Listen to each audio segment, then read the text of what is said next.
بسم اللہ الرحمن الرحیم۔ میوا نامی ایک جاپانی لڑکی تھی، آفس کولیگ تھی۔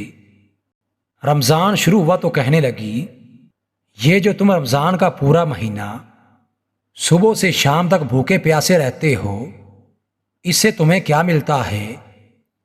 میں نے اسے بتایا کہ روزہ ایک عبادت ہے اور یہ صرف بھوکے پیاسے رہنے کا نام نہیں ہے، بلکہ روزہ کے دوران جھوٹ نہ بولنا، ایمانداری سے اپنا کام کرنا، پورا تولنا، انصاف کرنا وغیرہ وغیرہ، ان تمام برے کاموں سے بھی بچنا ہوتا ہے۔ بڑی سنجیدگی سے بولی، آپ کے تو مزے ہیں جی، ہمیں تو سارا سال ان کاموں سے بچنا ہوتا ہے اور آپ کو بس ایک مہینہ۔ اللہ تعالی ہمیں بھی اسلام کی تعلیمات کو سمجھنے کی توفیق عطا فرمائے، آمین۔